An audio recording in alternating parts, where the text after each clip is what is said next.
Hey, everyone. Definitely don't like starting off a podcast like this, but we are coming in on the heels of some very tragic news. Mark Balthazar's wife, Lana, has passed.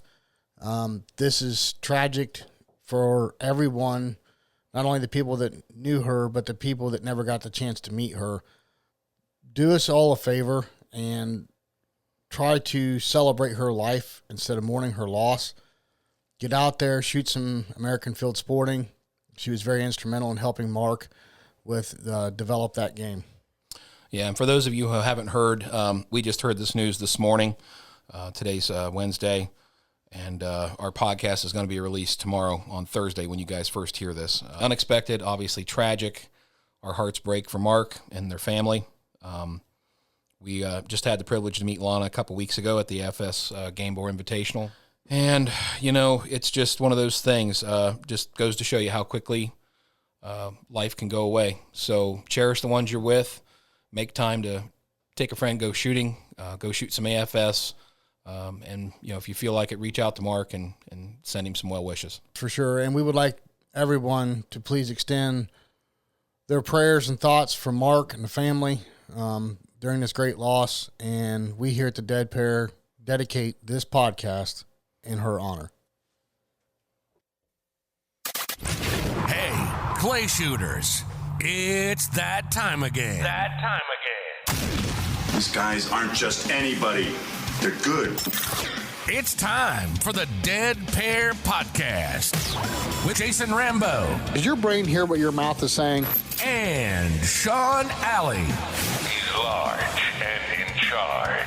Here to bring you all things sporting clays, from the ins and outs, tips and tricks, news and gossip from pro shooters, service and industry specialists, coaches, clubs, and more. Often imitated, never duplicated. And now, ladies and gentlemen, the one and only... Welcome, everyone, to the Dead Pair Podcast. Hey, everyone. Welcome back to another episode here on the Dead Pair Podcast. Sean and I are just back from the wonderful state of Arkansas. Yep, freezing our butts off again. We're back to freezing. Yes. So, but no, fresh back from the AFS Gamebore Invitational. What do you think, Sean? I think it was a great event. It was small, but I think it was really neat the way you could meet everybody, talk to everybody. It was almost family-like, almost like a family reunion. I think somebody explained it in that way. Yes, absolutely. We've got some really great interviews. I hope you guys listen to all of these because some people really spewed some great information here. And we got David and Kaylee coming on here in a minute. We tried so desperately. We were going to put together a podcast Monday morning after the event, and we just flat ran out of time. We were busy from sun up to sundown, basically, every day. Oh, yeah. Even every after day. the event. Even after. And, in fact, David had lessons booked all that day, so we were hard-pressed. But anyway, they're going to join us on the phone here in just a quick second. All right, on the phone with us from Arkansas, David Radulovich and Kayle Browning. How y'all doing? We're good. How are y'all? We're doing good. I wish we were still there because it's freezing cold here. Yes, it is. Snow on the ground this morning when we woke up. Yeah, I'm ready to move. So, well, Friday here it's supposed to be 75, so y'all are missing out on the warm weather again. Really, Kaylee, you had to throw that in there. Rub salt in the wound. Just come back. There it is. Just come back. I'd love to. Trust me. Trust me. That'd be nice. There's a lot of targets I saw this weekend that I didn't get to shoot. I would love to go back. Trust me. So, okay, overall, and I'll let either one of you. Well, you know what? No, wait a minute. I want to hear from both of you. Let's go with Kaylee first. Overall, what did you think of the shoot? How it went? I think it went better than either of us anticipated it to go. That was our very first shoot to have here, and it was a pretty prestigious one to have. So I could not have planned it to go any better than it went. I think everybody that helped and the targets and the food and just the environment that it put off was all really awesome, and I was really happy with how it went. Well, David, I mean, what's your opinion? I know there was some hiccups leading up to the event. What's your take on it? Yeah, I mean, Kaylee, can we talk about what all happened right before the shoot? Oh, you have to. Don't name We have to things. name people. Yeah, don't name people. Okay. Just name events. So the way that the shoot was set to go was we had a couple of things that were very unique, and one of them was that we were not going to allow golf carts because I wanted shuttles for three reasons. Number one was mud. Number two was the complexity of the layout of our place and wanting to make sure everybody could get where they were supposed to go in time and not have strangling golf carts all over the place. And then number three is that quite possibly my favorite part of shooting a World FITAS Championship over in Europe is that you get to really make friends with people all over the world. And the reason you get to make friends with people all over the world is because there's no golf carts.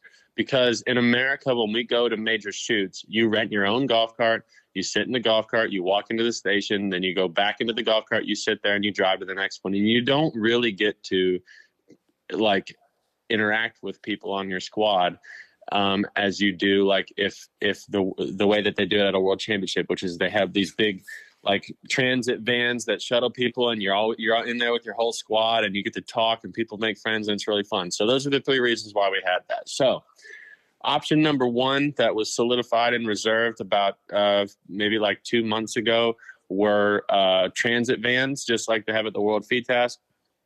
That got canceled. Option number two was a deal that we had with Polaris dealership a Can-Am dealership. Their factory burnt down, and then they had to cancel the reservation because they had orders for Can-Ams that were going out to people that had purchased them and they didn't have any demos. That got canceled. Option number three was the same deal with John Deere. That got canceled for some other reason. And then option number four was another deal with all electric thing, and that they basically orders versus production was double the orders for the production. So then that got canceled. And so then option number five was that we had to call friends and family that had crew cabs and said, we need them badly. and beg, borrow, and steal. It was it came down to the day before the shoot. And it was always, 2 months ago we were set, everything was good to go. And then it just kept changing. So then the next thing was the food. Yeah, the food. Yeah.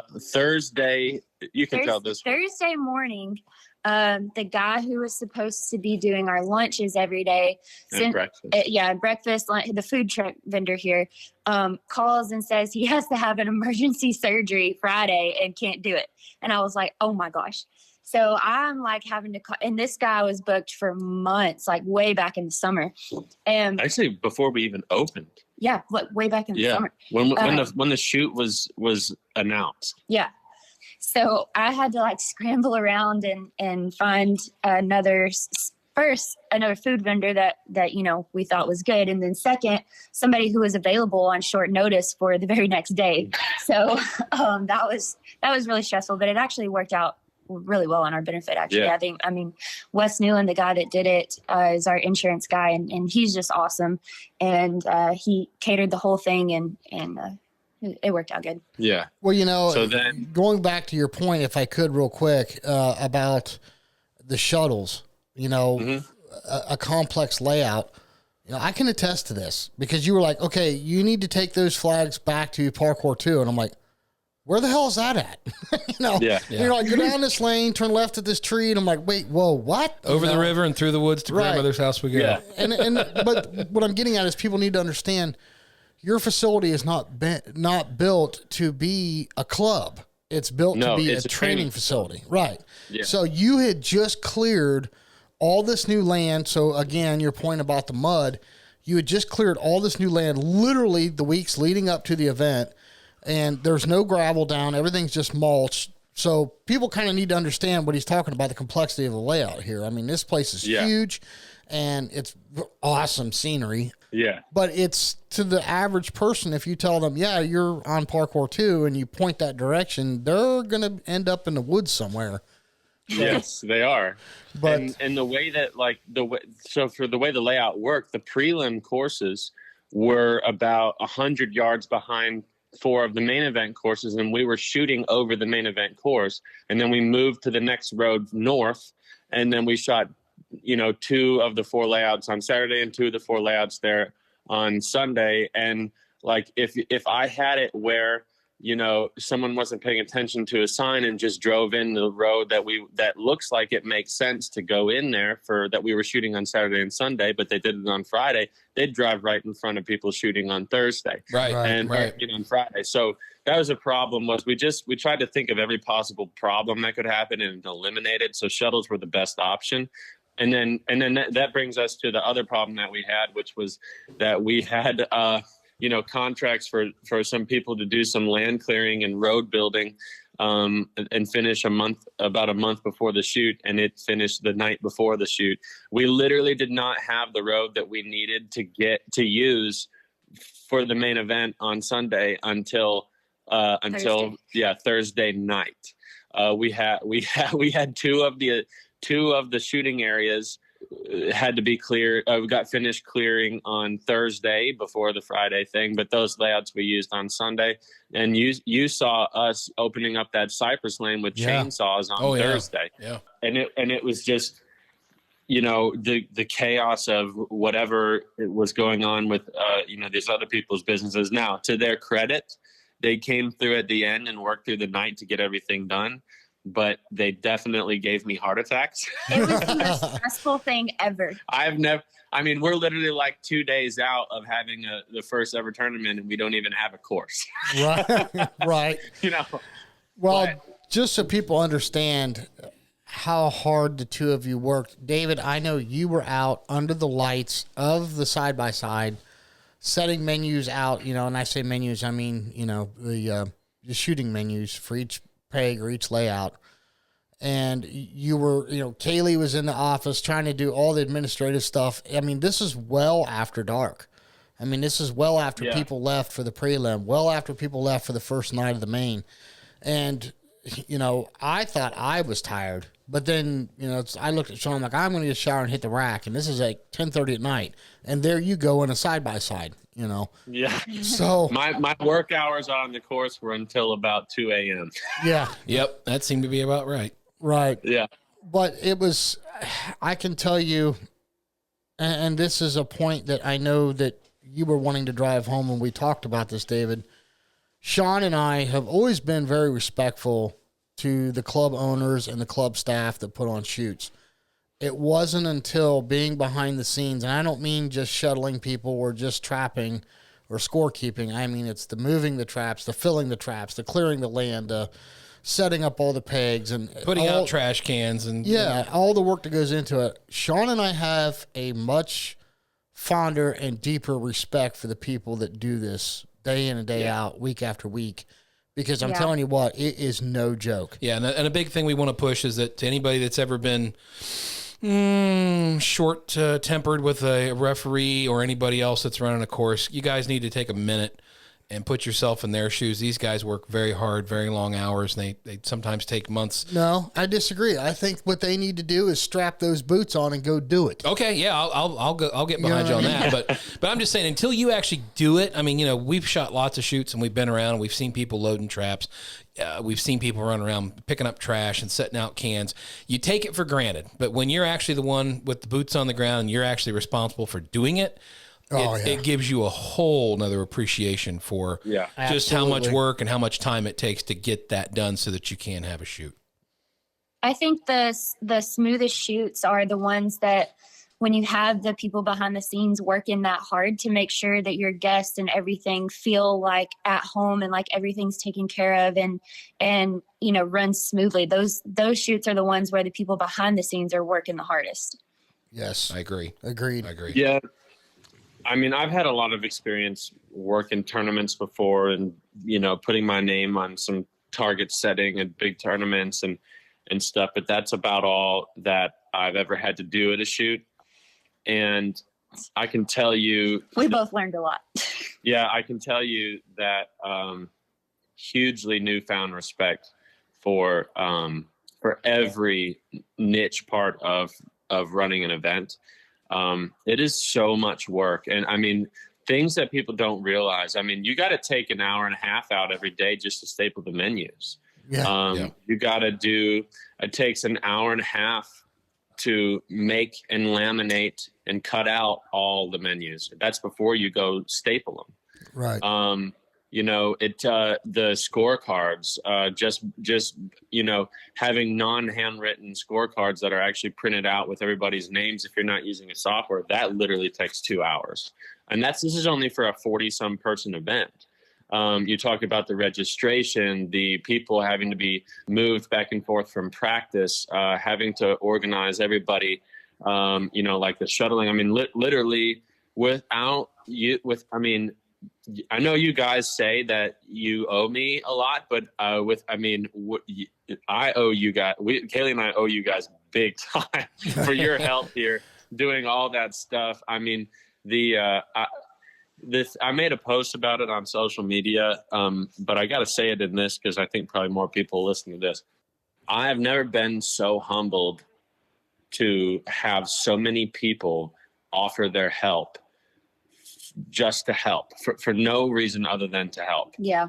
And it's not like they were helping to do something easy. I mean, you guys were, limping around after Sunday, backs are sore, your hands are cut up, but you stand around, refereeing, driving shuttles, running the practice, cooking breakfast for people. Everybody that came to help it is so humbling that they would offer that.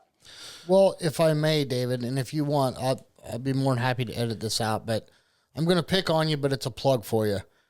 Yeah. I had a conversation with you about delegating work, and you were so meticulous on how you wanted everything exactly to a T. And folks, I'm talking the way that the menus hung on the shell baskets on the peg. They had to be even a the way that way. the staples, Jason, you even have to staple. I'm even meticulous to where there has to be a staple in every corner of the paper, and it's got to be horizontal and the same space away from the edge. It's so annoying that I can't do it. He'll ask me to help, and I'm like, nope, that's going to cause an argument. I literally remember. I didn't even tell you. I literally have a mathematical equation for how to load a machine. Yes. He was like, hey, come help me load targets tonight. So at 11:30 at night, we go out and loading targets, and I'm putting them in of how I've loaded targets for my 29 years of life.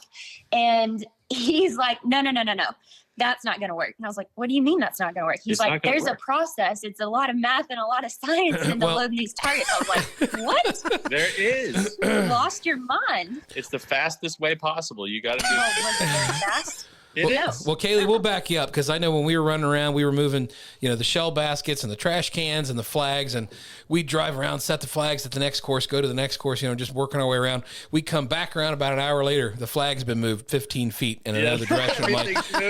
So on the third day, we're just like, you know what? We're just gonna put the flags down here on the ground. David will stick them where he wants them. Well, yeah, and like those, and Kaylee, you know what I'm talking about? Those beautiful metal.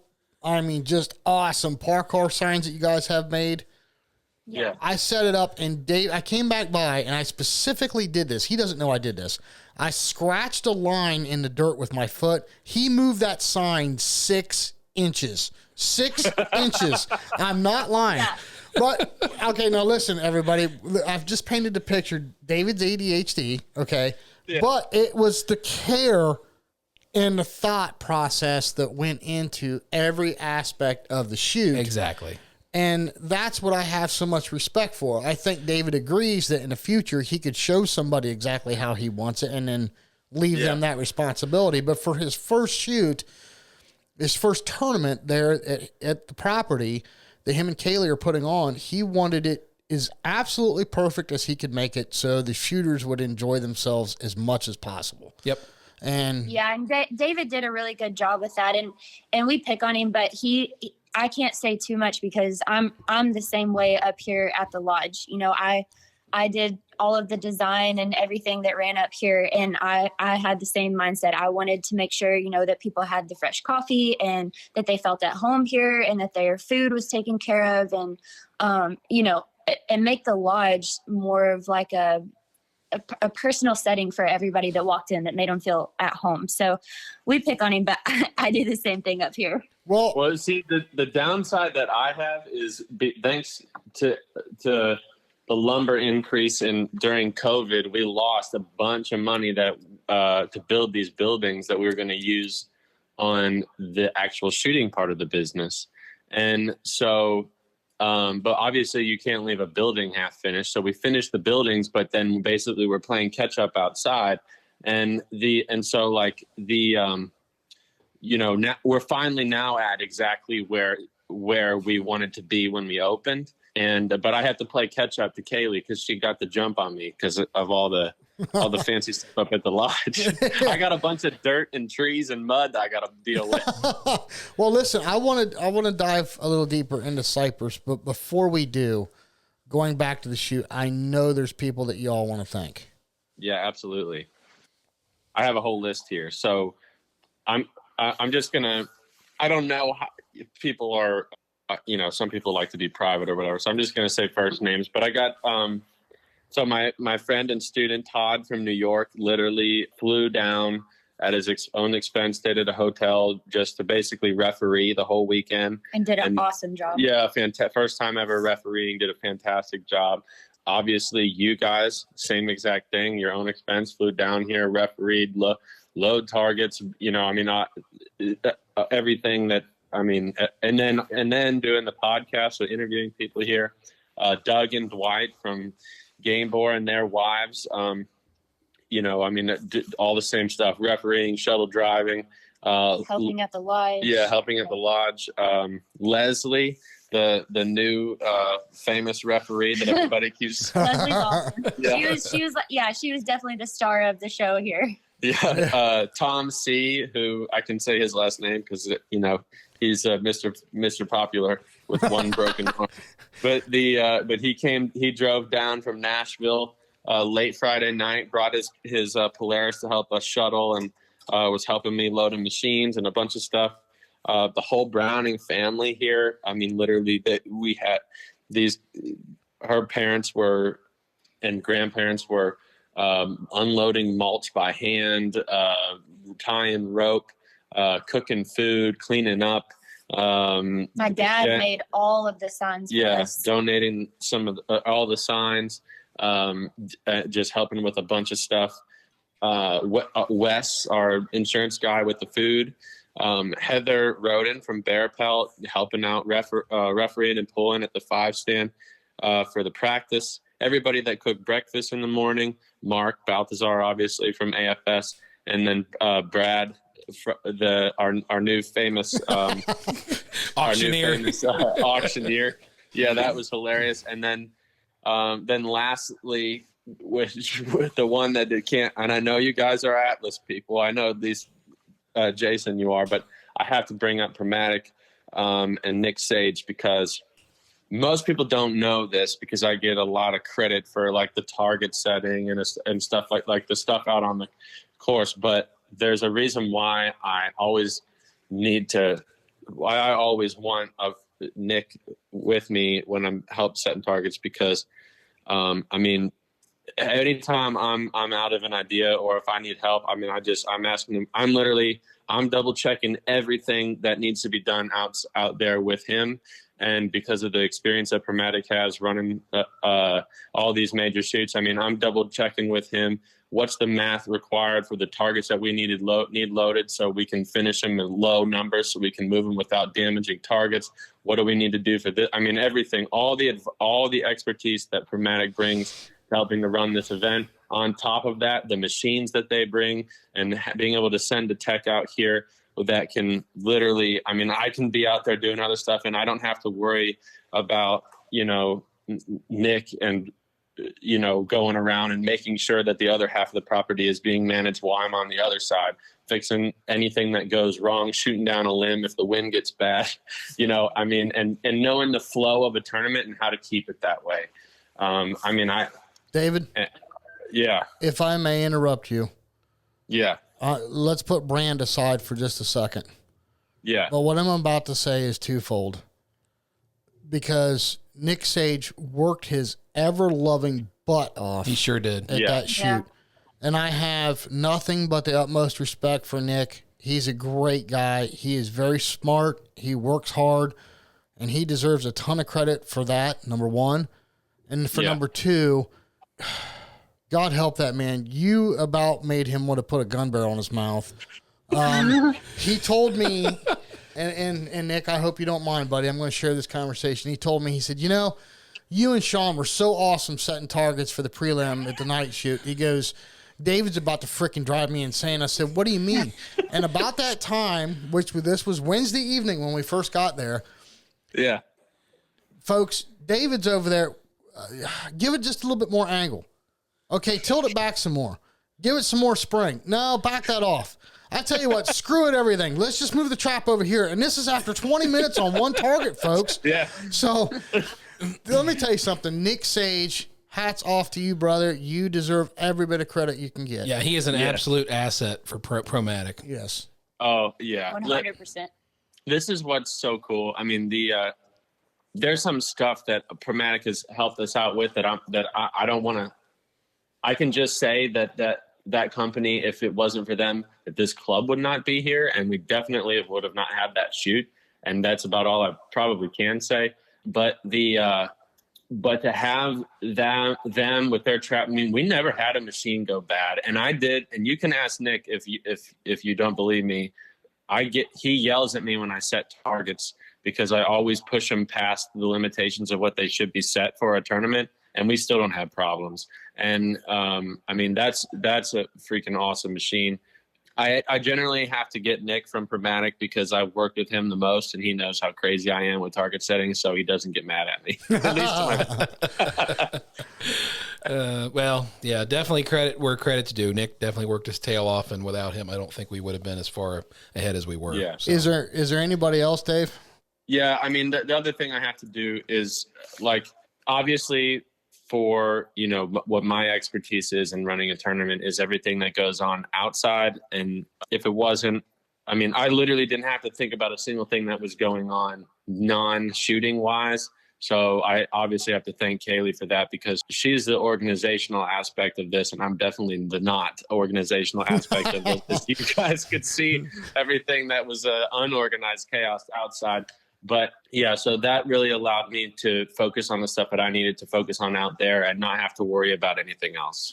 Aw, thanks. Yeah, I will attest to that. I mean, Kaylee, everybody enjoyed being in the clubhouse. It was a very warm, accommodating place to be. Everybody enjoyed hanging out there, sitting around the chairs, the couches, even outside on the porches and the rocking chairs. I mean, you just made it feel like, you know, we were at a family reunion and everybody was just very comfortable, very relaxed, and it was just a great place to be and visit. Yeah, so I want to expand on that just for a minute and talk about Cypress Creek, if you guys don't mind. Sure. Yeah.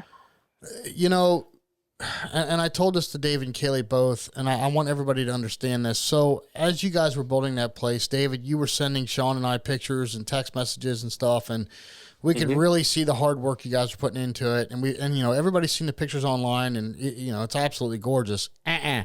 Pictures don't do it a fraction of the justice. No, they don't. They don't. But what I will say, and this is a thing that hit home with me, is now I understand the value of that facility when it comes to training and coaching, because as an individual shooter coming there for a lesson, and I know, you know, Dave worked me to death, so we didn't have time for that, but I can I can see the value in it because the shooter is completely comfortable in all the amenities, absolutely gorgeous cabins, gorgeous lodge.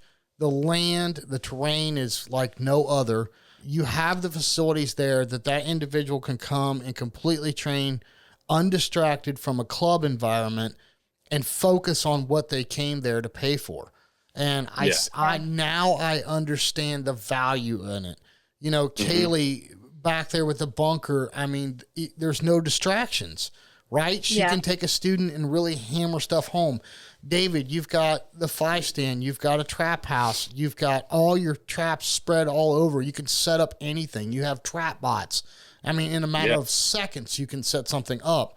And not to mention, you're talking about an Olympic medalist and a world champion that are coaching you. I get it now. I totally get what you did there. That.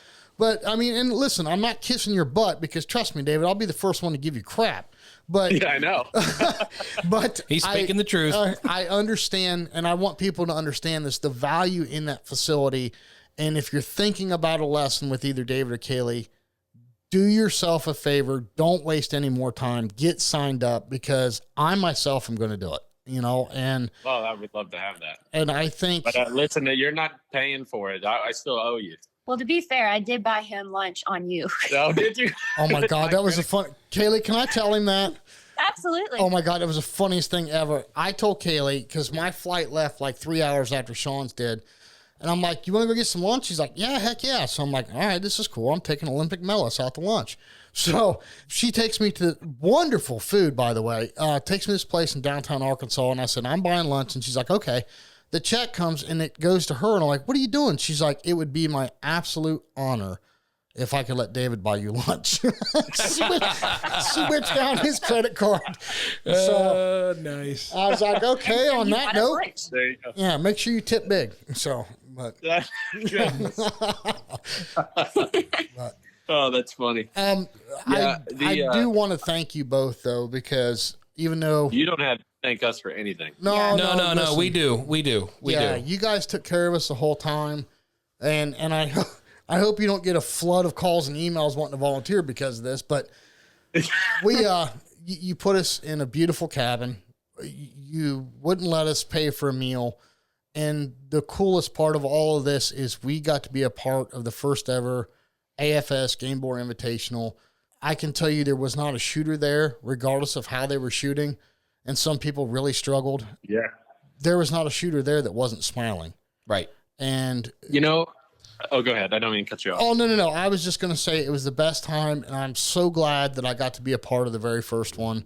And I know Sean is too. Yeah. And we truly appreciate it. Jason and I have high remarks for the night shoot at Cardinal because it's a shoot unlike a lot of others. We say it's a fun shoot. It's a competition, but you go there to have fun. And what you guys were able to accomplish at this first AFS Invitational was just that. Everybody was there. The same thing, you built the same thing. Everybody there had fun, had a great time, and they're going to remember that forever. So. Thank you. Yeah.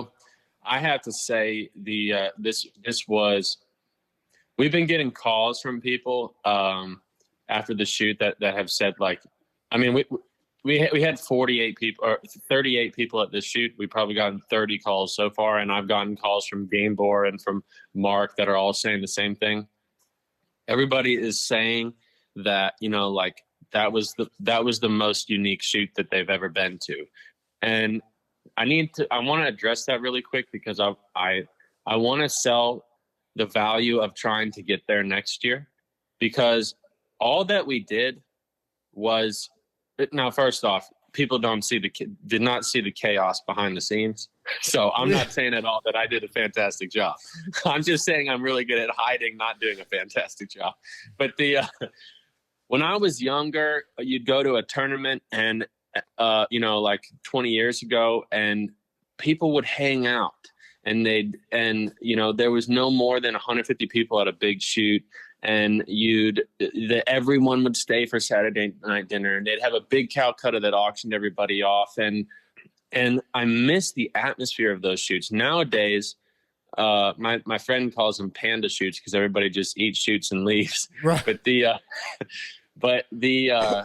But people literally, they just show up, they shoot, and they get in their car and they go home. Nobody ever stays for the awards. Nobody ever stays for the shoot-off. Nobody stays for the Saturday night dinner. There's never a Calcutta. Nothing ever is going on as a community. And we literally had people walking into our kitchen with bags full of food and saying, we're using your kitchen. We're going to cook everybody breakfast. And we had people... The one night, probably 50 to 75% of the people that were shooting this tournament were all sitting around playing cards. Yeah. We had probably 75 to 80% of the people that shot the whole tournament. Everyone stayed for the shoot-off to watch 6 people shoot and see who won. Everybody cheered on Chris, the kid that won in B class, and stayed for the awards and were cheering and clapping, and it was just a big hangout. Yeah. The Saturday night dinner too. We just got this thing that, everyone was saying, it just felt like a big family reunion. And I have to thank Mark for that. And because I think a lot of that has to do with the way the game works. It's not a serious and intimidating game. And I did my best to try to make it that, because that's what I like. And I failed, which was a great failure, because I wanted to add pressure with the super final and add pressure with, squatted squads based off of your class. And people were still cheering each other on and goofing off and having fun and screaming when they hit the experts. And, oh, yeah. In the super final, everybody was cheering themselves on. And it was, my opinion, my biggest regret was that I didn't have time to hang out and watch everybody shoot because it just looked so much fun. Well, what was my 2 biggest gripes, Dave? Do you remember? No. Okay. You only had 2? Yes. Shut up, Sean. Number 1, I was seeing the coolest targets I've ever seen. I've got my gun and all my gear there, and I can't shoot at them. Yeah. And the second thing was, if I would have known that this was going to be like this, I would have spent the money. I would have traveled to the shoots and tried to qualify. And I mean, I was watching these guys shoot some of the coolest but toughest targets I've ever seen. And it was like, man. Yeah, it's like bringing a kid to a toy store and saying, you can't touch anything, you can look, but you can't touch, you can't play with anything. Yeah. So when I was shuttling, I was helping whatever scorekeeper, whatever layout we went to. I would keep score while they called and pulled targets. And we got back to the pit, and Leslie was throwing targets, and I hadn't seen all the targets there. I've only seen a couple of them when we were setting them up. And we got back to the pit, and she's showing the birds, and she would throw one, and I'd go, cool. And everybody look at me and go, are you nuts? And I'm like, yeah, I want to shoot that, And I think it was Bobby Blanchard. He kind of took his gun off his shoulder like he was handing it to me. He goes, here you go. And I'm like, if you'll let me shoot your score. And he's like, nah, I better not. But listen, that's my point is I think people need, if they knew what was at the end, I think they would travel and go try and qualify for this. Yeah, I agree. And that's the point that I think it's a really fun game. It is. I mean, didn't you guys? Just everyone has so much fun doing it. Yeah, it's not the normal pressure of going to like a state shoot or a regional shoot, and you're in that mindset of I have to achieve. I mean, everybody there wanted to do their best. Everybody there wanted to shoot great. That wasn't the argument. But the thing of it was just the camaraderie blew me away. I mean, everybody on every squad that I judged on every field, they all cheered each other on. It was so cool. Yeah, it was just a feeling like no other. So that's what I took away from it, and I thought it was just a great thing to witness. Nobody's talked about yet that a 13-year-old kid, in D class, won this even without the handicap. Yeah, take his handicap away, he still won. How cool! I mean, how absolutely cool was that? Can you imagine a kid in D class winning the national championship? I mean, that's basically what just happened here. I mean, am I right? He's an awesome shooter.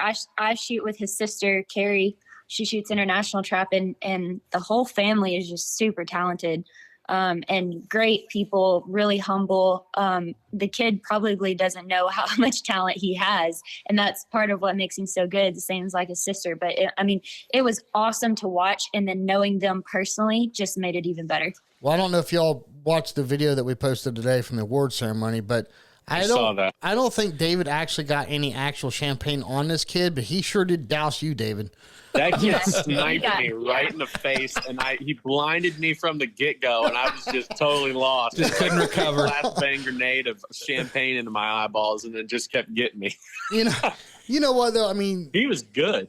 Well, David, I know you could probably tell maybe a story or two like this because you were a phenomenal shooter at that age, but how many kids can say that they sprayed down a world champion with champagne because they just won the shoot? At his own club. Yeah. At his own club. Cool. Yeah. Being on his home ground. Right. So, but man. Hey, we got to tell a story about this kid. When I got back, I was talking to Dwight on Sunday night, and who was a referee, and he said that Chris was on a layout or something, and he shot a bird and then pulled the trigger and it didn't go off, and then Dwight said, malfunction, and then the kid Chris looked down and opened his gun, and then he said, no sir, that's a shooter malfunction, that's a lost bird. Wow. And yeah, so, and I've heard a couple stories like that about, and like, how much of a sportsman that Chris is. So it's the perfect scenario where a D-class 13-year-old kid wins the whole shoot, but it's also a perfect scenario where we're talking about a kid with great moral values, good ethics, and a great personality, and somebody who really deserves to win. Yeah. What a great ambassador for the sport. Yeah, refreshing to see that kind of integrity, honestly. For sure. Yes. Well, guys, do you guys have any closing thoughts? Kaylee, would you like to say anything? I just want to reiterate what David said about thanking everybody that helped us. I mean, him and I worked extremely hard for a really long time for this, for months. But at the end of the day, him and I could not do it on our own. Way. And everybody that pitched in and helped, we have just not been able to stop. And we've been humbled by how many people helped us, and could not have done it without every single one. I mean, everybody had a part, and they had a huge part, and it made that shoot function. And we're just so thankful to everybody. Honestly, guys, it's it makes me emotional how I mean, that's unbelievable to me how much everybody did. And I don't really have words to thank people enough. And so, I mean, we're going to figure out something we can do for everybody that came down, and obviously you guys included, but I just think that is the coolest thing in the world. And I mean, how awesome. So again, from directly to you guys, because we're talking to you guys right now. Thank you so much. And seriously, we're just going to keep passing back and forth favors. So if there's something you guys need from us, I guess we're next up on the list. Well, yeah. And I mean, everybody that helped, just as a message to them, it would be my absolute honor to let David buy y'all lunch. Well, listen, it's a testament to not only the facility that you guys have built and what you got, all the hard work you've done, but to what great individuals both of you are. People don't have any problem jumping in and helping out because you are good people. You have put your heart and souls into this. And I think you guys, if nothing else, deserve a big, huge round of applause for everything you guys have done there. Yes. And, I know Mark Balthazar, I spoke to him probably 5 or 6 times throughout the course of the event, just kind of, helping get score sheets and stuff sent over to him. And he was nothing but thankful and blown away at what you guys have done. So hats off to David and Kaylee. You guys pulled off a wonderful event. Yeah. So. Well, hey, listen, we're going to run. We've got a ton of interviews we want people to let them hear from some shooters and the boys from K&L Ammo. But we'll catch up again soon, guys, I promise. Sounds good. Yeah, that sounds good. Awesome. Anything we can do to help you guys. Thank you very much. Looking forward to it. Yep. See you guys. Sounds good. Take care, guys. All right, on the phone with us for this Bearpelt segment is Moe Ittayem. Did I say that right, Mo? You said it right. Thank you. Awesome. Well, this segment, again, is brought to you by Bearpelt. At Bearpelt, it's not just your vest, it's your new uniform. Mo, how the heck are you? And tell everybody where you're hailing from. So I am doing great. I am currently residing in the state that just beat Ohio State. Go Blue. Oh, he's throwing that jab in there. Well, where's that record button at, Sean? They say a blind squirrel finds a nut every once in a while. So that team up north. Good win for you guys. Hey, I'll tip my hat to you guys. You guys definitely outplayed us, and you wanted it more. So good for you. Good for you. Okay, that's enough of that silly talk. Let's talk about something more important here. Oh, okay. All right, here we go. Mo, tell everybody what class you're in, and where do you normally frequent clubs at? So currently, I just punched into A class. Nice. Congratulations. Thank you. I frequent Island Lake, Detroit Gun Club. I'm a member up at Detroit Gun Club. Just anywhere and everywhere I can shoot up here in Michigan. So I frequent kind of just everywhere here and a little bit there and everywhere in between. Gotcha. Well, how long have you been shooting, Mo? So I've been registered shooting since September of 2019. Very nice. Gotcha. So let's get to the nitty gritty here. You, just like other throngs of people, have found the Bearpelt vest. So how did you decide that you needed one? Well, it was pretty easy. After hearing your guys' podcast, we made the trip down to the Meadows to shoot the AFS qualifier. And the rest was history. We were able to feel, touch, basically get an idea of what some of these layouts were going to look like. They had, they're very customizable, and we were sold there. So I was able to put in an order pretty early on, right when the company had started. And as soon as I got it, I instantly knew I love this thing. I mean, just the way it fit. And I'm a pretty big guy, 6'3", 300 pounds. So just, the way this thing fit, I mean, it fit like a glove. I mean, just the way something would fit like it fit like a jersey. I mean, it wasn't, it wasn't a vest. I mean, it fit like a jersey. So now that shoot, I think, if memory serves me correct, was right around April. Is that correct? Yeah. And then you got your vest shortly thereafterwards. So you've had it a good stint now. Now that you've had it, what's your favorite feature? If you could pick out one feature of the vest, what's your favorite feature? So it's definitely going to be the material, the dry wicking, keep the moisture off you type material is definitely my favorite. It just feels real sleek and almost silky, kind of silky smooth. Now, which vest did you go with? Did you go with the game day or the practice? No, I went with the game day. So both of my vests currently are the game day. Okay. I just, not that I prefer one over the other. It just, that's just kind of where I went from the beginning, and I haven't ordered one of the practice ones yet. Gotcha. No problem. So one last thing. I know that you have all kinds of abilities to customize your vest. What kind of features or what kind of artwork or whatever did you put on your vest to make it look your own? So my first vest, I put my own company logo on there just because I do a lot of local shooting. So I figured why not have a big billboard on my back. Sure. I got Dead Pair on there as well. Nice. Obviously it wouldn't have happened without you guys. So got you guys there. And then my second vest, I decided to go with the brightest, most obnoxious color pattern that they had, just because I went to regionals in Wisconsin and just wanted to stick out like a sore thumb, and that was my objective, and I think I did pretty good there. So cool. So let me ask Moe, if someone was on the fence and they're like, "Yeah, I just don't know," and I don't know if what would you say to someone that's on the fence about buying a Bearpelt vest? I would definitely tell them, for the money, you cannot beat it. Definitely, I would offer a money back guarantee if they weren't happy. That's awesome. That's well said. And they're American made, right? So you can't go wrong with that. I mean, even the guys up in Michigan can wear them, and Oh, wait, did I just say that? Stop. Was that out loud? Stop it. Do we have to edit that part? Stop. I'm the more rabid Buckeye fan than you are. Oh yeah, but. Well, Moe, that's awesome, man. And we appreciate you spending a few minutes with us. I know we caught you, I think you said you're at your daughter's hockey practice, so we'll let you go. But thank you for spending a few minutes with us. Thank you, guys. Yeah, great talking to you, Moe. We'll talk to you soon. All right. We'll see you soon. Okay, bye-bye.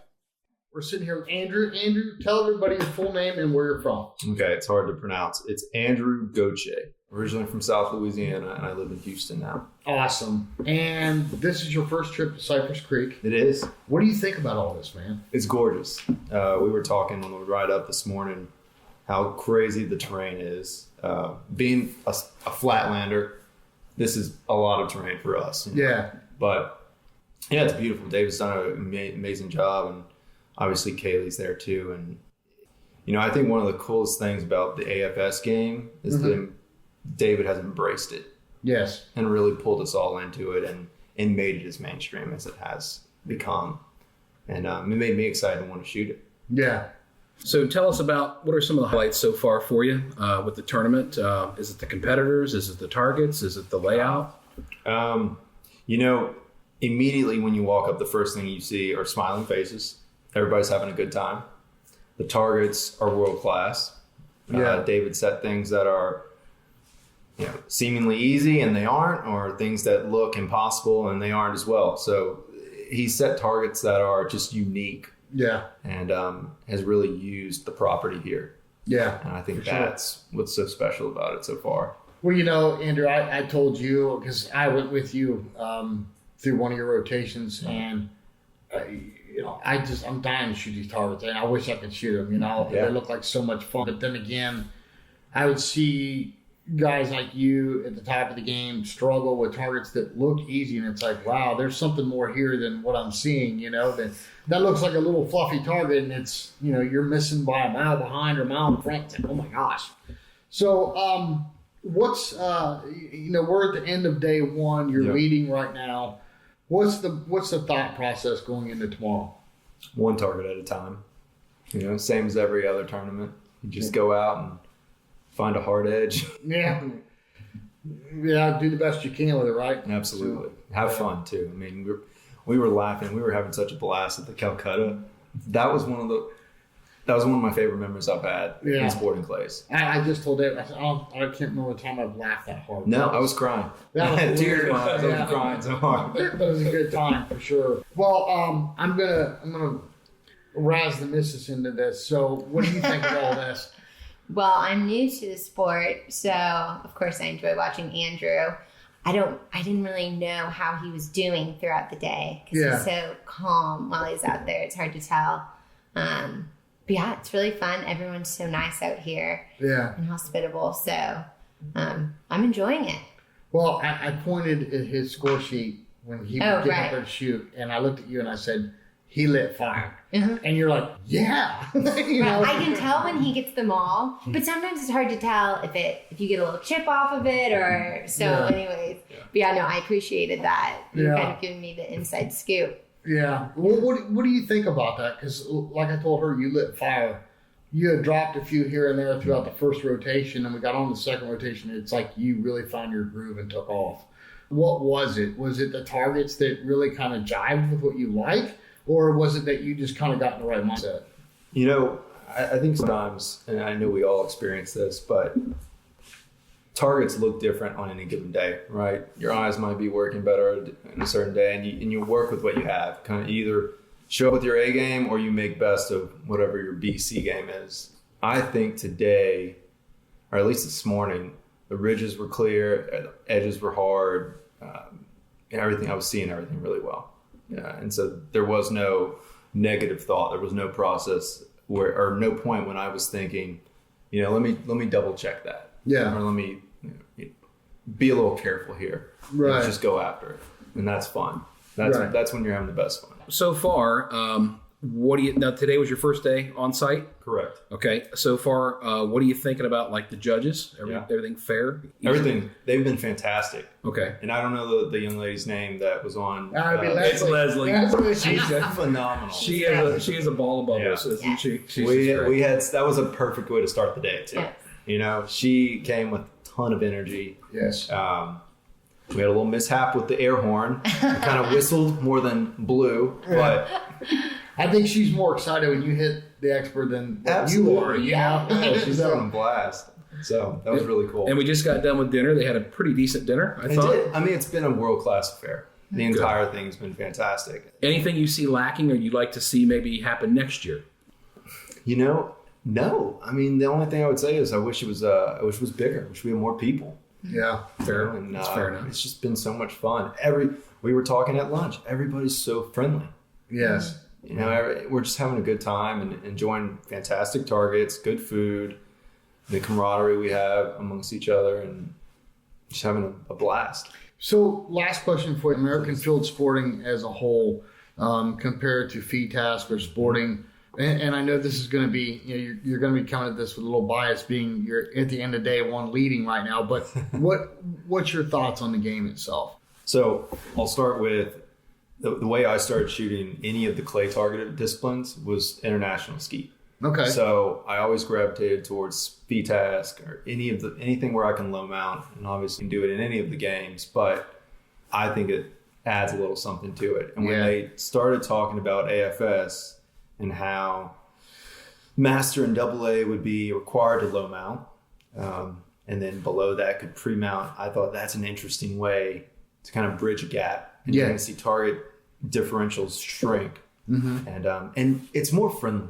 FITASC can be intimidating to people, especially those who have never shot low gun or haven't even thought about it. Right. It's black magic to them. Yeah. But this is really kind of a midway mount, right? Yeah. So it allows people to kind of get into the game, get comfortable with the low mount. I've talked to a lot of people that had such a blast. We had one of the first events down in Houston. What was that, 2019, I guess? Mm-hmm. And we had so much fun. Yeah. I mean, people that never shoot FTASC were shooting low gun, and they loved it. Well, if I may, I know I said last question, but I got one more. Yeah, please. Of all the masterclass shooters I've watched, you're one of the guys that takes advantage of the rule where you can pre-mount and go through your swing and then dismount again before you call pull. Yeah.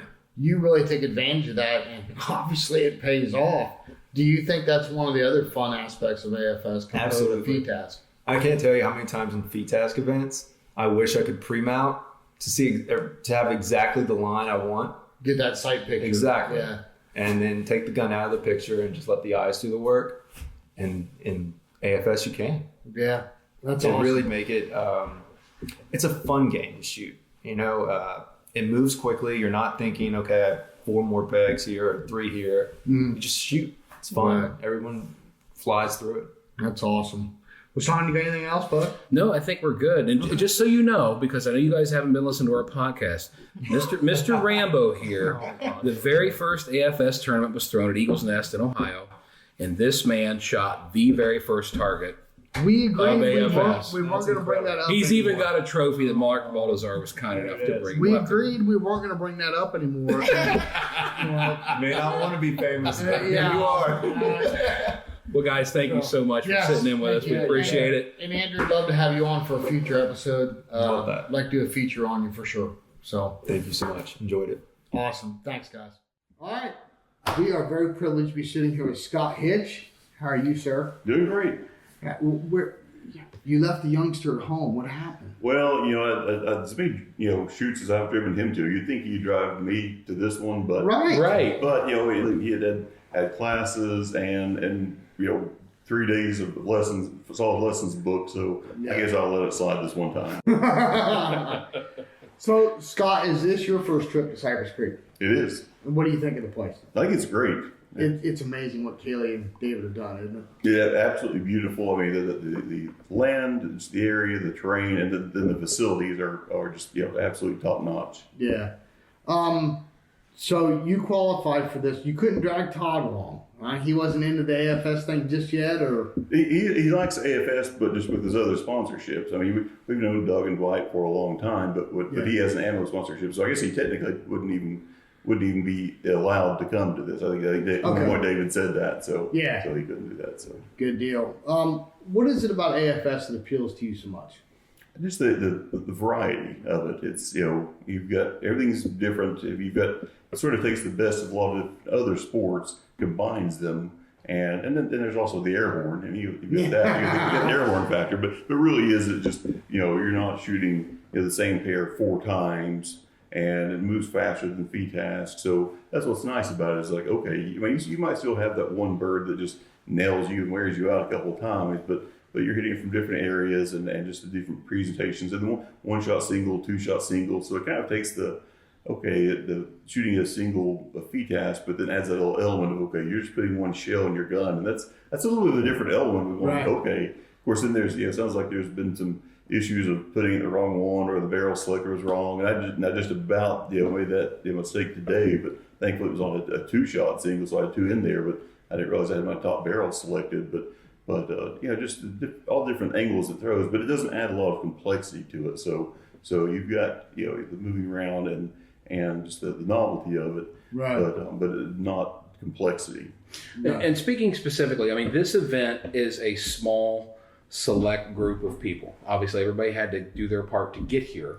How's the feel of this tournament versus like a larger tournament? It is so much fun. I mean, it really is so much fun. I mean, there are a lot of people that I've never met in person, but online, just the fans of AFS that so it's kind of neat to kind of get together. Yeah, put a name with a face, so to speak. I mean, even the hotel, people are like, "Oh, wait, are you okay? You." All right, you're Hitch, right? Oh yeah, and you're So there's just those connections, and then everyone kind of on the same page of just kind of loving this idea of something new, something original, and getting together, all come together to do this. It's just everyone's having a blast. I mean, all the hanging out beforehand. The people are coming together, having breakfast, in the great kitchen area. So there's just so much fun that you have little pockets of that as the bigger shoots, but every shoot needs to have something like this. It's just so much fun.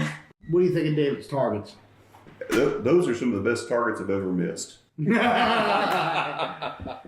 They look like a lot of fun. They really do. I wish we were shooting. Yeah, Jason and I are sitting here chomping at the bit. It's like we're here working the event, we're judging the field, and we can't shoot anything. It's terrible. It's terrible. Yeah. I tell you, Sean and I have learned a new respect for the people that put on shoots, though, and because now we've been behind the scenes and been a part of doing the work behind the scenes and during the event, and I have a newfound respect. I've always respected the people that do it, but now I know what it's like, and it's no joke. It's a lot. Yeah, and they've done a lot of work here. They cleared the night we got here Wednesday night.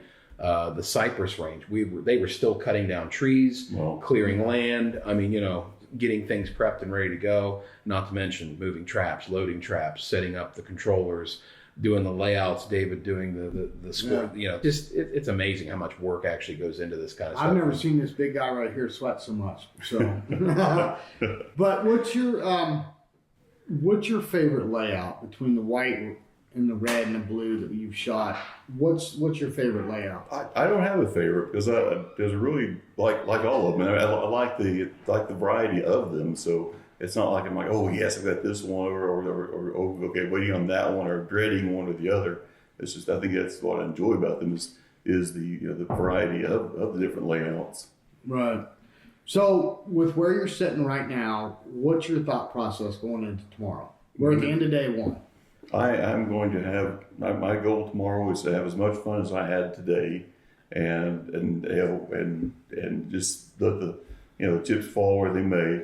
I don't have any grand expectations for myself, but if I happen to have a good score, then that's great. My score today was a lot better than my prelim score, so so if I just keep doing that again, I'm in good shape and could make it to the super final, but. It's just I came out here to just because it's such a cool thing, it's such a cool event. And not just because it's AFS, but the the Gamebore portion of it and what they've done, and it's really added a whole twist and this cool thing that going after this gold ring and this sponsorship that you can go after in a different way than normal any other sponsorship functions.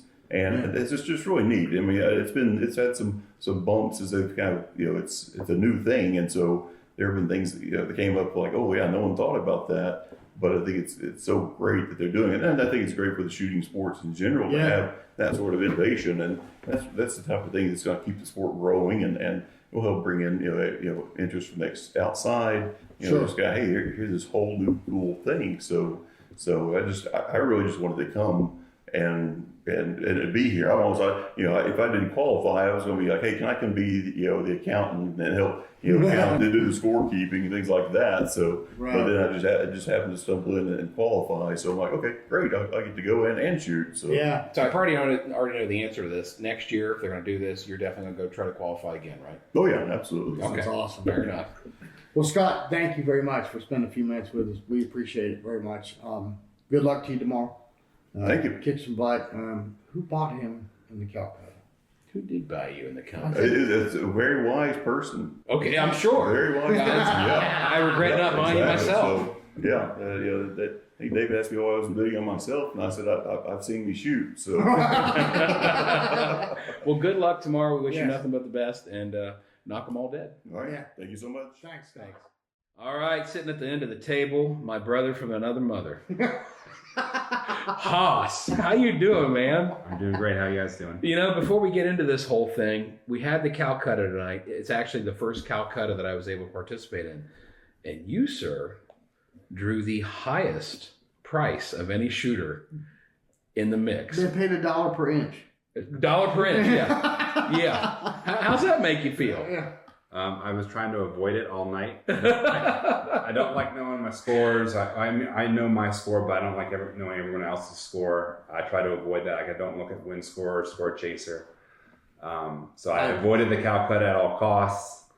And then, of course, I couldn't avoid it You couldn't get away from it tonight. So I know I'm aware of everything. I've seen the scores, so I'm a little nervous now, but I'm going to do my best between now and when we start to stay loose and just make sure I look at the target and break them. What class did you qualify in? I qualified in AA. AA, and you are leading any other purchase shooter by about $500. Well, so I got someone bought me, and I'm gonna go make them proud tomorrow. That's good. That's good. First trip to Cypress Creek. Second trip. Okay, so you've been here before, but I guarantee you didn't see all these areas that David and Kayle cleared out for the shoot. They've done a lot of work the last couple of weeks. What do you think of all this? So I've come once before. I actually made a stop on the way back from Nationals. I drive almost every tournament I go to, so I wasn't making it home in one shot, so I decided to come out here and see what the place is like. It's a great place. A bunch of different areas, that I haven't seen before, but also that I don't think anyone else has seen before. And to be honest, the people setting the targets here probably for the first time any targets have been set in this land. So it's pretty cool to see that. There's a pit tomorrow. We drove by it. I haven't shot it yet. I'm really looking forward to seeing that, just with the terrain and especially with being able to be potentially so much higher over the traps. Yeah, I mean, I think so the traps are going to be 30 feet above you to 10 feet to 20 feet under you. So, I mean, how cool is that, That's right? awesome. Elevation changes within 100-foot radius circle, right? Yeah. So, speaking of traps and targets, David has set some really cool, in my eyes and in Sean's eyes, look like very fun targets, but they're also very deceiving. What's your take on the flavor of targets? I've enjoyed them. I think they're a good set of targets to test everybody. I'm enjoying the fact that the high score isn't, in the upper 90s. Everyone's really having to work for a lot of the targets. Nothing's really a give me, especially in this game when you get to AA. You got to start low gun, which makes, some things like trap targets or targets that are really moving quite a bit harder. Got it. So I'm enjoying, you really got to work for every target out there. So I'm enjoying that. So back up for a second. AFS in general. What is it about AFS that appeals to you so much more than FTASC and sporting and all that? What is it you love about AFS? I like the variety, and I like that it's quick. I've been told there's a turbo coming out. I'm really looking forward to that as well, because I'm not someone that wants to stand around all day. I enjoy the sport. It's been fun going to the qualifiers and such. And, the blue and the white and the red courses are kind of, similar to things we've shot, and those are my favorite colors of layouts. And we shot 2 blue and 2 white today, and they went great. It's more of like a FTASC style and a super sporting style, which are probably my favorite too. Gotcha. And so far, I mean, as far as the flow, everything been going okay? Things been moving forward quickly? No big delays or no major letdowns or disappointments so far? No, I'm actually in a 4-person squad. Someone, I guess, dropped out, and I've really enjoyed that because it keeps things going quicker. You get to, it actually give us a little bit of time in between the layouts to sit down, get some water, do those sort of things. It's been great. The hardest thing to do here, besides hit the targets, is figure out where you're going, because it's not, for those who haven't been here or who can't see it. It's not a traditional course. You're kind of driving all over the place, and I think that's actually one of the things that makes it quite unique and cool, because you get a lot of different terrain, a lot of different things you're looking at, a lot of different situations. And so far, is there anything that you could be improved upon? Any suggestions? Anything that maybe for next year you could add a little comment or a thought to for them to improve upon? Oh, I don't think so. I think it's been a great event. I'm not putting it on, so I'm not going to critique it. I'm having a great time. It's cool to meet so many different people that you probably wouldn't meet, but also you just spend a lot of time with them versus the 15 seconds you get at Nationals or somewhere where you're driving by and you haven't seen your buddy for a little bit. So I think that kind of community aspect is pretty cool. Yeah, for sure. Well, Haas, thank you very much. Appreciate this. Appreciate you spending a few minutes with us. Good luck tomorrow. Thank you. I know somebody's got some money on you, so knock them dead. We won't say who, but No. somebody's got quite a bit of. In fact, I think there's some arguing right now going on between those two. But anyway, good luck to you tomorrow. We'll catch up with you soon. Thanks, guys. Thanks.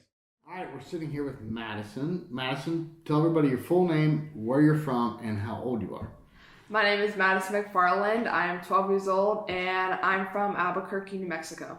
And I can tell you right now, you're going to be the next Grace Callahan.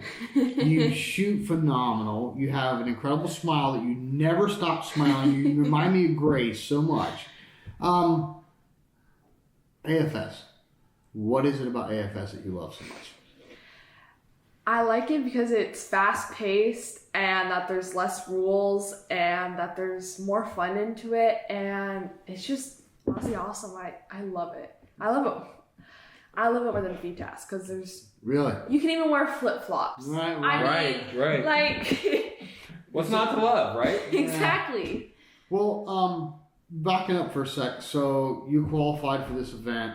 You had to have been stoked when you found out that you made it, right? I wasn't even looking. My dad actually told me we were watching a show, and he told me, and I was just so excited that I actually made it. Yeah. So this is your first trip, obviously, to Cypress Creek, right? Yes. What do you think of the place? It's a beautiful place. I mean, what they've done to it, I mean, it's awesome. I mean, they cut in 8 new courses in like 2.5 weeks. I mean, it's just beautiful. Yeah, for sure. What do you think of the target? First of all, what class do you shoot in? Let's put it that way. What class did you qualify in? B class. So, B class. And what are you in now? B class. Are you still in B? Okay, cool. So what do you think of these targets? I think the targets are awesome, honestly. I was expecting them to be like more softer, I should say. Mm-hmm. I don't know why, but I mean, even they're better than nationals. Well, I love them. You got a world-class champion, and people can't see my air quotes here, sculpting targets. And Target sculptor. Yeah. Target sculptor is what he likes to be called. Yeah, he's deemed himself as a target sculptor and not a target setter. But anyway, you do have a world-class champion that's quote-unquote sculpting targets. But I thought they looked like they were fun. They were. Know? Did you have fun out there today? I enjoyed them. That's awesome. I thought they were awesome. Yeah, Jason and I are just dead jealous. Just to let you know, I actually got to drive Madyson around today. She was in my squad this afternoon, and I'm sitting there watching her shoot all these targets. I'm like, I wish I had my gun. Yeah. And it's one of the youngest. I think she is the youngest shooter here today, right? Yes. Yeah. So you're the youngest shooter here today. Are you intimidated at all by the competition here? No. No. Nothing's rattling you, right? No. Now I did see that you kind of had a problem. You had a sprained ankle right before we went out. How did that affect you for today?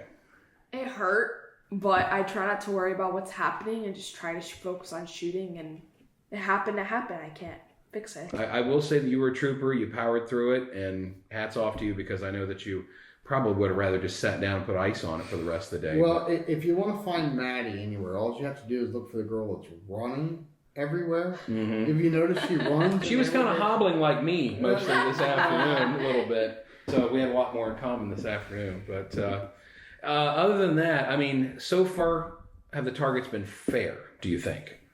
I think they've been more than fair. Anything thrown that you would say you haven't seen before or kind of really threw you for a loop? Yeah. Okay. It was peg 4, parkour 4, and it was way back, and the target was like going down and edging. I thought that was kind of cool. I mean, I've never seen it before, and I just thought it was awesome. I'll leave it to David. He's probably been there, done that on everything, so he's going to pull something out that nobody's ever thought about before. So, do you shoot for an SCTP team?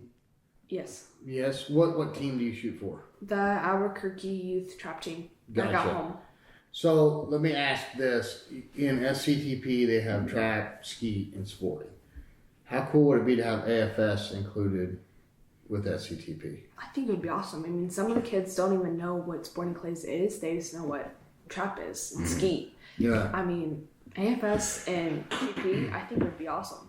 Give the kids new eyes, new things. So if they could add one field of AFS as like a side event to SCTP, which one would it be in your opinion? The white, red, blue, green? Which one do you think you would choose? You know, that's actually kind of hard. I liked them all, but I think I liked white the best. Really? Yeah. Okay. Gotcha. I'm a big fan of blue. I don't know why. I love the blue field. It's to be fun. It's a little faster paced to me. So was there a certain layout today that you liked more than others or didn't like more than others? I thought it was honestly kind of fun because you got to move around a lot in different places and different areas, and you got to experience more of where they were going, where you're at. I thought it was fun. Right. And with your SCTP kids, I'm sorry, I want to change gears here for a minute. Your SCTP fellow shooters, many of them shoot sporting clays, or registered or no? No, I think I'm the only one on the team that does. Is there a main reason that you think that that's the case? I just don't think they get out a lot, and they've never seen sporting clays, and they think it's maybe different, and maybe they don't want to try it. But I try to convince them to do it and just try it. Okay. Yeah, we see a lot of disconnect between SCTP youth and then going into NSCA registered targets, and we're always just curious to kind of see what the mindset is. I don't know if it's just a intimidation thing, because mostly in the NSCA, a lot of older shooters, obviously.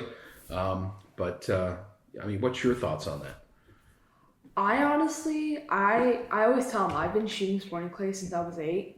I've always had fun with it. I was never intimidated. I always just got out there, shot, had fun, laughed, giggled, smiled. I mean, I don't see why you'd be intimidated. Just do your best, honestly. Gotcha. And we've got your dad sitting here. Dad, any thoughts on that? I know where she got her love for sporting clays is from sitting across the table here. But what's your thoughts on the whole idea about your kids getting into registered NSCA targets? From state to state, it kind of varies. New Mexico, I hate to say it, but we're a very underprivileged state. I mean, we've got 5 trap fields across the entire state. Wow. And so we're really limited on where we can shoot and that kind of thing. I mean, I founded the New Mexico High School Clay Target Association 6 years ago. Okay. Before that, we had nothing, so we started off with 2 teams and like 22 kids, and now we've got 19 schools being represented, and I think almost 200 kids shooting. That's awesome. But like sporting clay ranges in New Mexico, I mean, we just had one close, which was Founders Ranch, which was home of SAS, the cowboy action shooting thing. And they used to have the biggest cowboy action shooting event of the year called End of Day, or was it End of Trails? Sorry, End of Trails, where the entire cowboy action shooting community would come together. I mean, there was, it was kind of like nationals there. I mean, 2,000 people. It was a week-long event. They just shut down last week. Wow. And that was one of our major sporting clays. So now in the Albuquerque area, within an hour of Albuquerque, we have one sporting clay range. Oh, wow. Wow. The next range for us is the NRA Wigginton Center, which is 2.5 hours north. Gotcha. Or we got to go 3 hours south to Artesia, which is just outside of Roswell, New Mexico. I mean, and that's it. Wow. Now, have either of you made the trek to Cardinal Center for the Nationals for SCTP? We have not. My oldest daughter was there. She shoots for William Penn University. Okay. She's on their shotgun team, and they were there this last year. Okay. Any chance we might see you guys there next year? We have not been there. It's a possibility. Well, if you get a chance, it's pretty cool. I think they have 3,500 kids? Almost 3,800. Yeah. That's a big event. But yeah, we'd love to see you there if you can come. It'd be awesome. The biggest disconnect is a lot with the SCTP and coaches and stuff, depending on the, if it's a youth team or a collegiate team, it is, coaching one. Sure. And facilities too, like our coaches of our trap team, they've shot sporting clays maybe a handful of times ever. So they don't understand it. They don't understand yet. Gotcha. It's the sporting clay. It's just overall awareness. Yeah, basically. Yeah, just the awareness. I mean, if SCTP, made it a thing. So in our organization, the Albuquerque High School, we're trying to incorporate sporting clays into our shoots now. Mm-hmm. So we actually have a shoot on December 11th when we get back. And I'm actually going to take my trap machines down to the trap club, and I'm going to set up a 5-stand. And we're going to throw a 50 target. Nice. 5-stand for the kids, kind of introduce them into that. Maybe, and maybe we can make a program to where we, each one of our teams gets 8 machines. We figure out how to get them 8 machines, and, we'll do a map or whatever of where the machines go and what targets get thrown and distance, that kind of thing. So this way we have some standardization across, and, and so when we do the remote shoots, everybody will be shooting the same thing. Yeah. As close as we can, and maybe drive it that way a little bit. Well, let's pick on Maddie here for a second. So With her being here at this Invitational, do you think that that's a big boost in the area? That she's not only made the Invitational, but she's here and competing? You know, we've been to every regional and the U.S. Open. The only one we did not make was Georgia this year. Really? Yeah, other than that, we've been to all of it. Wow. You know, and she's done really, really well. I mean, we started an E-class this last year in Las Vegas. Wow. And her coach is Ray Brown out of California. Ray's been phenomenal with her. I mean, she had her first lesson with him, and then we went to Vegas for the regional, and she took second place main, second place feet task. She won Super Sport. She won 5 stands. She won the 12 gauge event. Wow. You know, she walked out there with almost $1,000 in winning money. Nice. Wow. You know, and I mean, you know, in every regional she's been to, she's won something, you know, like a major thing. I mean, and I don't let her shoot the fun shoots because I don't want her getting punches at the fun shoot. So, I mean, she's gone from E to B, and it's been all at regional events. That's awesome. You know, so we just got all her awards from nationals, and I think it was, what was it, Lady Champ, Sub Junior, second or third place, 28 gauge, 20 gauge. I mean, there was like 9 awards, and then, you know, of course, then there's the I think she took 4th place. Yeah, 4th place this last year in the championship tour, and I think it was D class is where you started at last year. So you get 4th place, and yeah, it's very much so. Yeah, it means a lot more when you win. When you win at regionals and things like that, it definitely means a lot more than your local shoots. Yeah, those punches carry a lot more weight. Oh, definitely. Well, Madyson, we want to have you on a show in the future. We've got some ideas planned, so we're going to dive a little deep into this. Okay. But we definitely appreciate you spending a few minutes with us this evening. I know you got to shoot tomorrow, and it's getting late, so I don't want to keep you out too late. But Dad, thank you very much for letting Madyson sit in with us, and we wish you the best of luck tomorrow. Yeah, hopefully the ankle's feeling better. Yes, go kick some butt, girl. Seriously. Thank you. Thank you for having me. Absolutely. You're very welcome. All right, we're here with Bobby. Bobby, tell everybody your full name and where you're from. Robert Blanchard, go by Bobby Blanchard. I'm from Angleton, Texas. I've been there for 50-something years. So, this your first time at Cypress Creek? Yes, it is. What do you think of this place? Excellent place. Terrain is great. The hospitality is over the top. Now, you've been shooting for a while, Bobby. How many years have you been in the sport? I started shooting sporting clays in 97. So you've kind of seen the sport grow, progress, mature to what it is now. Absolutely. What is it about AFS that kind of appeals to you? AFS appealed to me because of the points race. Everybody was chasing it, right? Mm-hmm. So you had to go make this one in Georgia. You had to make the one in Wisconsin. Louisiana was a bust because of the hurricane. They pulled it over to the Diamond Classic. But to make all 3 and to qualify to be here, yeah, it was challenging and it was great. It was a fun thing. You know, Bobby, you brought up a thorn that's been in my side for a long time. You know, with any other sport, you know, and I always result back to racing sports because that's what I was involved in. But, you know, let's take like NASCAR or motocross or anything like that. You have a point series throughout the year. You know, you lead up to a national championship. In our sport, as long as you've shot 500 targets or 300 targets, whatever the minimum requirement is, you can go to the nationals and win the whole thing. Absolutely. You know, with this AFS, you have a points race that leads up to an invitational, and then you're put with the best in your class. Do you think that's something in sporting clays that we're lacking, is having a point series?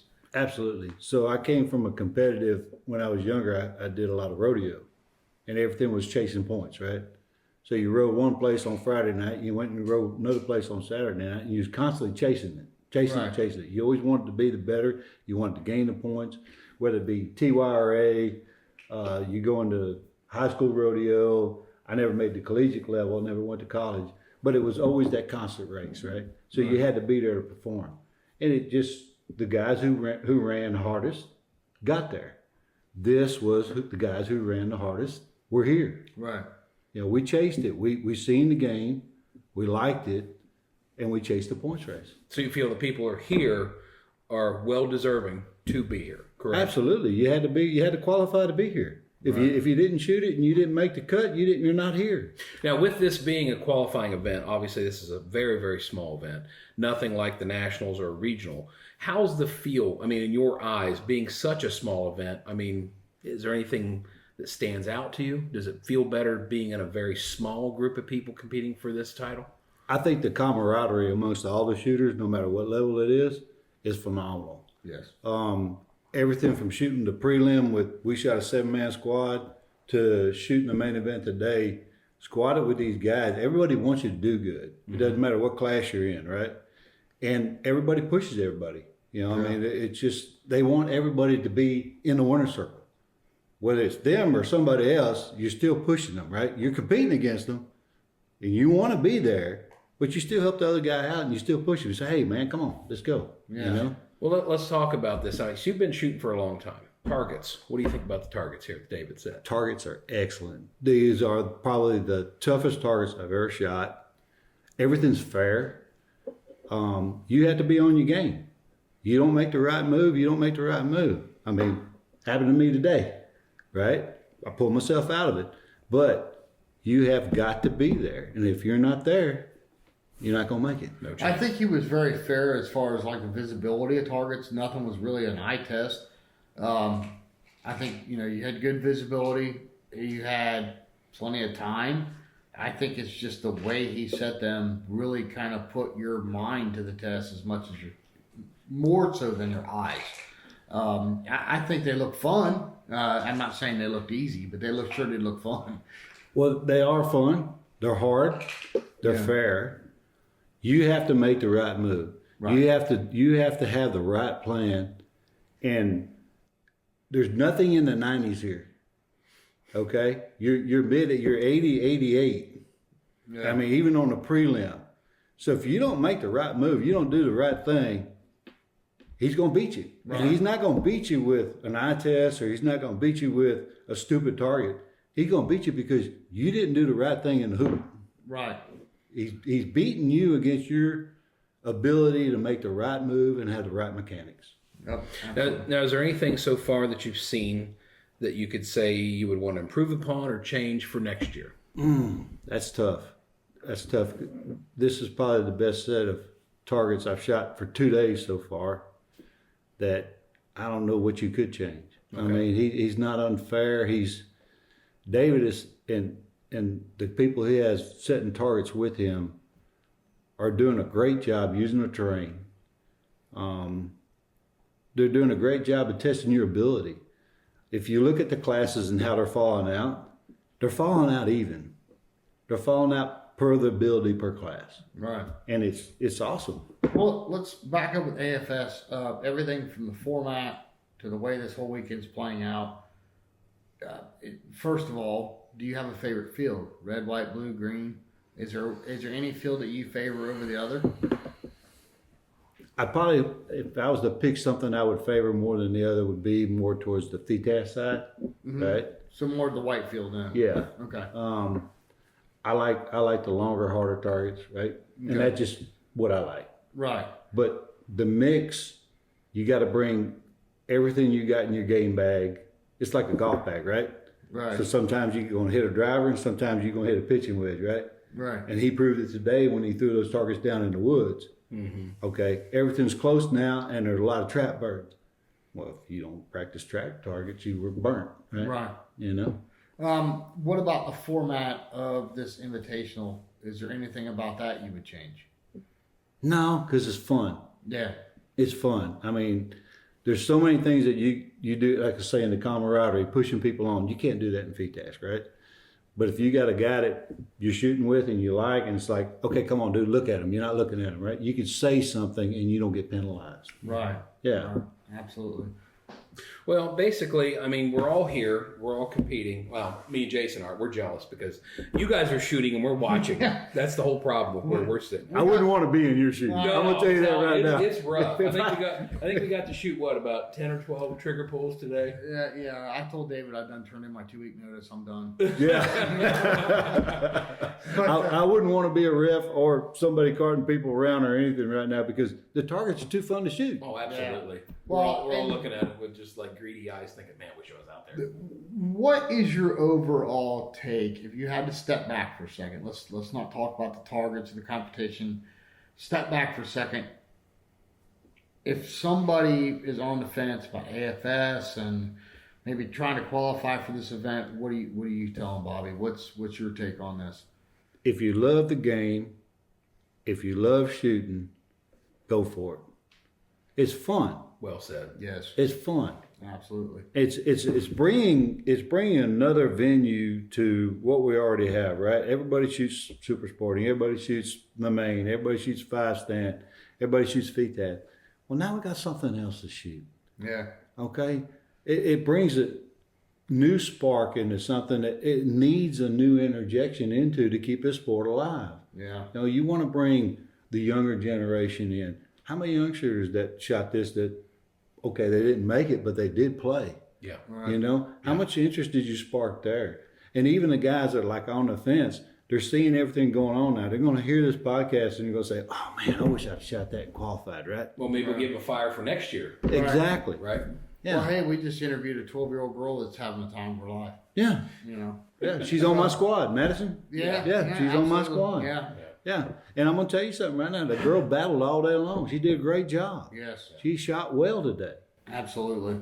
Well, Bobby, listen, we want to get you on for a future episode.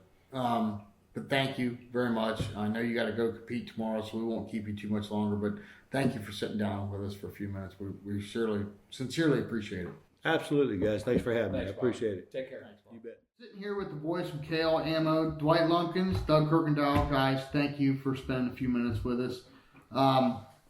Dwight, I want to start with you, if you don't mind. Can you possibly have fathomed what Kayle and David done here? Not at all. This has been fantastic. Glad that I was able to make it up for it, and certainly we'd come back to an event here in a heartbeat. Beautiful, beautiful property. Yes, for sure. Doug, you know, you and I have been kind of scratching our heads the last few days at all the work that David and Kayle have done. Did you ever think that when we started out at the beginning of the year with the AFS Gamebore Invitational that it would be where it is right now with this event? No, I really didn't. I mean, I've never been to this property before. I got to the property a couple of days ago. It's a beautiful piece of property. You can see the work that has been put into this property. And just watching the targets the last 2 days, it has been fantastic. I mean, it's not corporate targets. It's not over-the-top targets, but it's targets that are fun to shoot, and it represents what we're trying to do with the American Field Sporting Gamebore Classic. So when you guys originally talked to Mark Balthazar about all this, and you know, let's go back to the beginning. You guys had some kind of a vision that you wanted to be at for this invitational. Do you think you've meted or exceeded those expectations? I think we really have. I mean, it was kind of a damn dream that we had on this because we were trying to expand our brand. You know, back when Mark had the first American, or actually it was, I think, the second American Field Sporting in the United States at the American Shooting Center, which was a wet mess, but I mean, it was, but it was a great event, and we left there. I was like, man, this is a really fun game. We need to get involved with this. It's a great way to expand our brand. And Dwight and I were there. I was lucky I didn't get shooting pouring down rain. Dwight did. Yeah. It was bad. Lucky. So, Dwight, let's shift gears to you for a second. You got roped into refereeing along with Sean and I. Right. Man, we've seen some great shooters today and yesterday in the prelim. What is something that may have surprised you about this event, whether it be from the shooting aspect or anything for that matter? What's something that may have surprised you a little bit? Well, I tell you, I've grown a great respect for what referees go through in any of the clay sports. Yes. Because standing up all day and refereeing back-to-back squads and stuff, and hear these guys do it for 7 days straight for some of the major events. And it's just changed my perspective in what they go through. They're tough, and I'm not that tough, but I have enjoyed getting to see all these squads come through and some of the phenomenal shooters. And I mean, everybody that's here, just seeing the respect that they give to each other, seeing the help that they're giving each other, and all of them know the rules. I had no violations through the whole deal, and I mean they all follow the rules clearly. Yeah, and it's just been a great event for me. This was my first time to referee American Field Sporting. You know, overall, as we look at this event compared to, you know, a regional or national or even a state shoot, I mean, this is a very small, select group of people coming together. And it almost feels to me like family. Like everybody here absolutely knows each other, or if they didn't know each other, they knew their names, and now they finally got together to put names with faces. Absolutely. I mean, was this your intent kind of going forward, is just to kind of pick some of the cream of the crop and bring them here? Well, not necessarily. They kind of have to pick themselves, you know. Well, sure, yeah, they got to put by the work shooting in. and performing. But it is fantastic to meet a lot of these people. A lot of these people I've talked to on the phone or I've traded emails with, and to finally get here and meet a lot of them face to face. I know the names, and it just brings a whole nother group, you know, kind of into the fold, and we hope that they enjoy what we're doing. It seems to be that's what I hear. Yeah. And I'm sure that it'll definitely grow from here. Just from the talk of everybody after they leave this place. Well, Jason and I have seen nothing but smiles on everybody that's come here. Tonight was very, very fun. After the wonderful dinner we had, we did a Calcutta. That's the first one I've got to participate in ever. And man, fun. I'll tell you what, there were smiles and laughs for days. I mean, everybody had a ball. Who was the guy that did the auctioneering? Brad Grantham. Brad Grantham. Man, he just stepped up out of the blue, and that man made that whole thing just a ball. I even asked if he was available for birthday parties. This guy had everybody in the room just laughing and hee-hawing and participating, and it's like, wow, where's this guy been? Yeah, no doubt. You know? But that, you know, to go back to a question that you just asked, that was a lot of our intent, is to have a small event where people would have a great time together.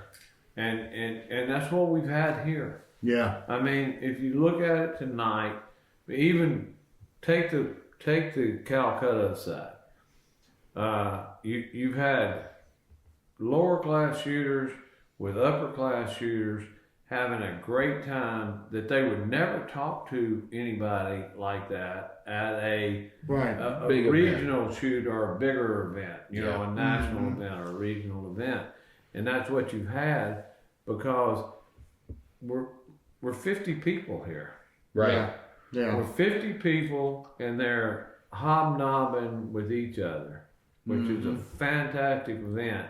And then Brad throws in the comedy act tonight, which was fantastic. It's special. It was really special. Yeah. I told David, I said, if I would have known that this is what the Invitational was going to be like, I would have put forth the money and the effort to travel to the qualifiers to try and qualify. And to Jason's point, I agree. I think that for the people that didn't try or the people that didn't go, they are definitely missing out on something special here. They miss out on an opportunity. Yeah. I mean, it's a 50-man event that's very incestuous, and I want to use that word right. You know, it's a great time to spend together here with was a great bunch of people. Yeah. It almost feels like family. I'll have some lasting friendships out of this, you know. I mean, there's no doubt about it. Absolutely.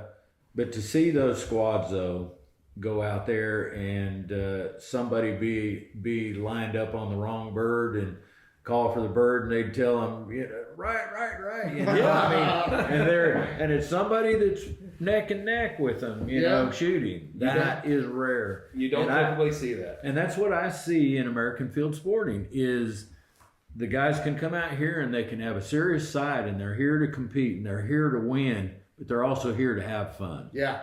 And you know, I mean, I think that's what we lack in a lot of stuff is the fun kind of is going out because I mean it's a little tougher. I think Mark has created a great avenue here for us. So speaking of that, moving forward, are we going to have Gamebore's involvement next year? Are you all still going to be supportive of this event? Yes. Good. Absolutely. Good deal. Awesome. Bigger and better things to come, we hope. I mean, I know Mark's got a lot of cool things planned for next year. He's got more of the qualifying events planned. And I know you guys are going to be there in the end, and we greatly appreciate y'all's involvement in it. And I know Mark does too. So thank you guys. Well, we appreciate the effort y'all have put in this too, to see you come out and work as hard as you had for David and Kaylee, and then still keep up with the podcast. And I know all of us. I mean, I'm not going to make a living at being a referee, so certainly it's hard to sit there and watch everybody shoot when you want to be there shooting. Well, I know your feelings.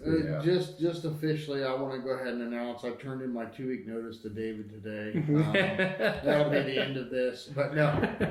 Well, I'm quitting at 5 o'clock tomorrow night. I'm with you, Dwight. I'm with you. Walking out. That's it. But on a serious note, it goes back to the same atmosphere, the same attitude as the shooters. I think that attitude prevails in everybody that helped out and make this thing happen for David. Oh, absolutely. Well, and Dwight, you could probably testify to what Sean and I went through. We had people come up and shake our hands and say thank you. Yeah. And that just made the 2 hours or 3 hours or 4 hours of standing on your feet just feel that much like, you know, it was nothing. That's you right. know, so. I had him picking up hauls with me. I had him doing all kinds of things. I had a guy do the same thing. Yeah. Madyson, that's a trooper. Yes. She is. She is. And by the way, this was kind of brought up a little bit earlier. No, Leslie brought so much energy to every single squad that came to her field. You could hear that girl cackling and hollering 300 yards away when somebody hit the expert. You thought she just hit the expert. She is a ball of fire. Yes. Love her to death. And I heard when her air horn ran out that she could holler just as loud as that air horn. Maybe louder. That's a fact. Maybe louder. That is a fact. But God bless that girl. She brought some energy, and people. It was funny because the park or layout field that she was on, when they came to me next, they were already smiling. Right. You know, so it made my job easier as a ref when I was down there because they just came from Leslie. They're already in a good mood. So that's what I always, everybody that came by, man, that girl. Yeah. Yeah, I can't imagine anybody leaving here from this event. Not saying I it was a want to great say time. something, and I hope Mark will listen to this, but I hope Mark uses this as a tagline. But it was the best comment I've ever heard from a shooting event yesterday. A guy, I was a shuttle driver, and a guy got in the car and he's like, you know, you can shoot like hell. And he said, you hit the expert and it makes you feel really good about yourself.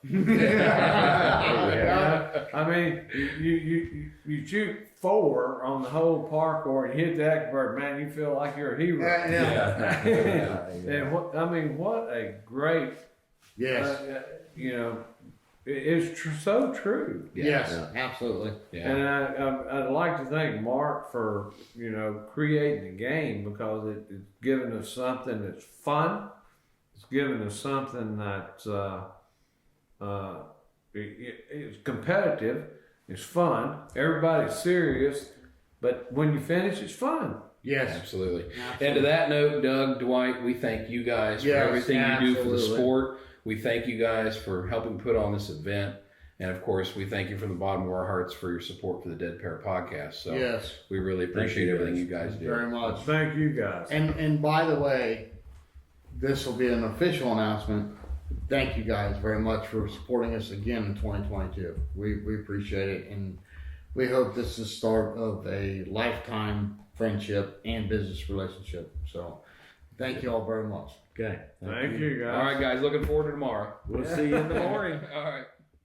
Well, I think we covered about everything we could have. I mean, that was a definite huge event, even though it was a small amount of turnout for David and Kaylee. That was a big thing that they did, and hats off to them and the club at Cypress Creek. Yeah, I mean, we got 6 interviews there, not including David and Kaylee, and it seems like a lot, but I mean, really, everybody there was having so much fun. We could have done interviews for hours, for days. Yeah, we could have done interviews for days. And and no discredit to anybody, I would have loved to, but we don't need a 5-hour podcast. So but I just can't emphasize enough how much fun the shoot was. I mean, it's very rare that you go to a shoot and the level of fun that everybody was having, and then having the smiles on their face and, cheering each other on. I mean, it definitely felt just so warm and inviting. It was just a great place to be and a great thing to be a part of. Okay, Sean, I'm going to put you on the spot. Yep.